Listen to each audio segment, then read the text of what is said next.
Hey everyone, it's Jared. I'm back again with just a little bit more information from Blizzcon. We talked about the new continent, Draenor, obviously. Talk about the new zones, kind of what it's all about. Basically, the world before the shattered events that happened that made it Outland. So yes, we are going back in time for sure. Defeat the Iron Horde, which Garrosh basically goes back in time, it looks like, tells Grommash and the rest of the orcs about what happens in the future and wants them to go a different path, basically, instead of going under the spell, if you will, of the Burning Legion.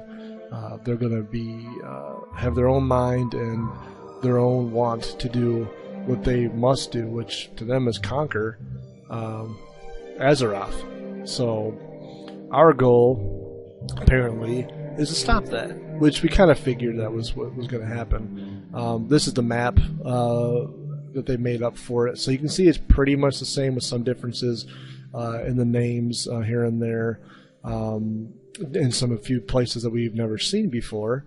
Talador, for example, that would be where Shatrath is located, and Shatrath will be a lot bigger, apparently, than what we know it today.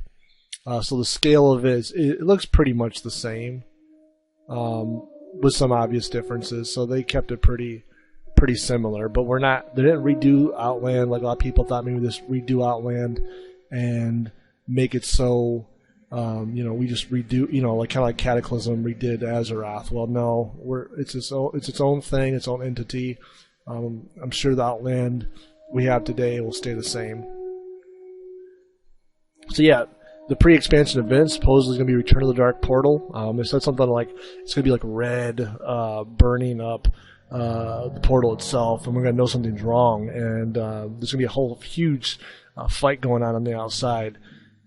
So it's going to be probably a lot more epic than, well, there was really no MOP or Mist of Pandaria expansion pre-event, so this one will definitely be better, since the only thing we got was, the Fall of Theramore, which was just a scenario, so this should be pretty dang awesome, hopefully. Talk about Shadowmoon Valley. It looks amazing. It makes me want to re-roll back to Draenor again. Which, depending on their character models, they may do that, depending. But they look, the zone looks amazing. Just a couple screenshots here. Do you notice that? True Night? Like I was talking about in my other video, I want the nighttime back. Well, maybe they don't do it for Azeroth, but they're definitely doing it in parts of Draenor. I couldn't be happier. We talked about new player models, of course, a little bit more into that.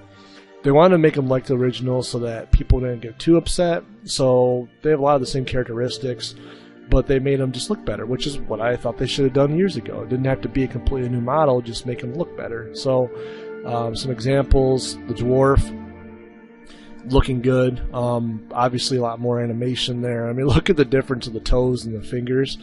The beard, I mean, everything just looks a lot better. Orcs, same thing. I mean, it's night and day. I mean, I don't see how anyone could want the old models, unless you have a very bad computer or a very bad case of nostalgia. It just looks amazing. And gnomes, other three, I think that they look the worst, but probably the hair. Like, for some reason, the green hair just looks out of place on the model, but the model itself looks really good. So I don't play a gnome anyway, so maybe gnome fans will like it. So Garrisons, what I kind of talked about in the other video, it's even more than I thought it would be. It's like expanding the farm times 1,000, they said. So you basically be able to build your own base anywhere in Draenor, it sounds like. So you can make your own base. I don't know if other people can go to it besides you, but it's something where you're going to be able to basically do whatever you want there. You have your own wizard tower, mage tower. You have your own mine if you want. Infirmary. Then you have people, followers, that actually will run missions for you. They'll go on dungeon runs, raid runs, and do other things for you, which is really weird and crazy at the same time. Like, it's a great concept. So they're just talking about here about expanding it over time, like the farm, how you can choose a location. And then, they said about monuments and trophies.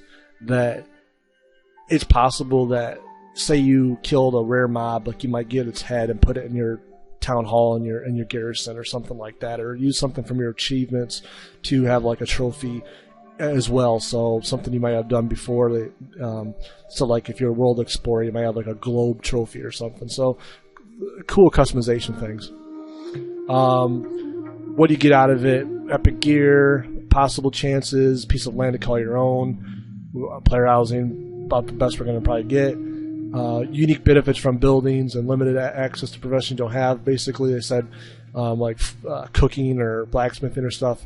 You might have like certain parts of it for your character that you wouldn't have had anyway, because say you're a skinner and a leather worker. Well, you might have some blacksmithing stuff there or whatever to use. So the show in the end here, basically what kind of people you can find there to recruit, and like it's housing of the cooking profession.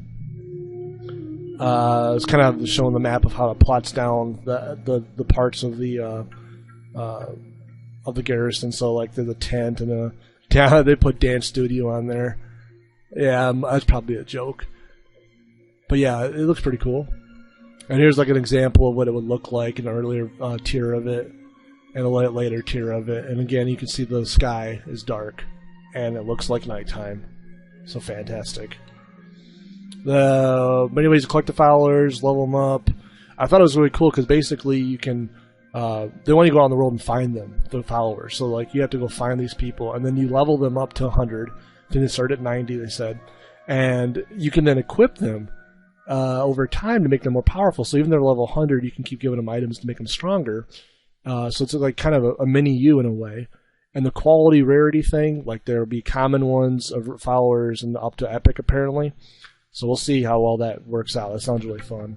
So hopefully it's really diverse and the rares are really rare. Here's an example of what it looks like. It's pretty cool. Rambo.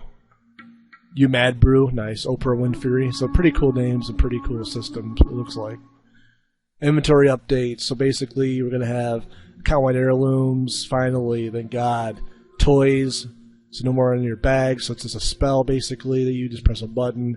Tabards possibly, which kind of scratched my head, but oh well. Hopefully they'll get that in there. Quest items are not stored in bags. Everyone liked that. That was a huge hit. Collect directly from your bank. We're not sure about that one, but I guess for crafters and stuff, people like to do a lot of things. Probably will like that. I don't really care so much about that one. Sortable bags you could already do for mods, I believe, but it's good to have a feature. Level 100 talents, they haven't shown what they are yet, but they said that they're going to at BlizzCon, so we'll probably get more information later about it.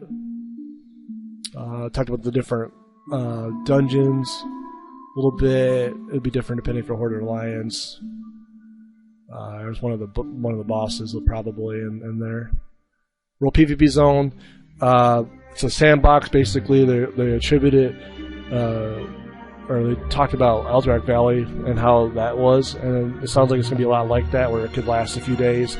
Well, actually, it's going to last indefinite because it's just going to be completely ever-changing, depending, and it's going to be cross-realm. If you have too little of Horde or Alliance in your realm, you'll have help, so it's a good thing that they're going to make it as even as they can. But it sounds a lot like Alterac Valley, old school, mixed in with some of the old South Shore Terra Mill stuff, just a lot of fighting and that kind of thing. There's a shot of the Alliance base that they had.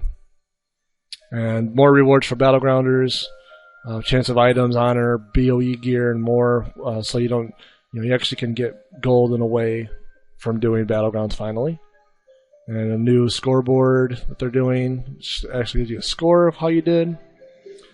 And Adventure Guide, which looks pretty cool. Go through this real quick just for returning players or people that don't know about what to do. And that's it.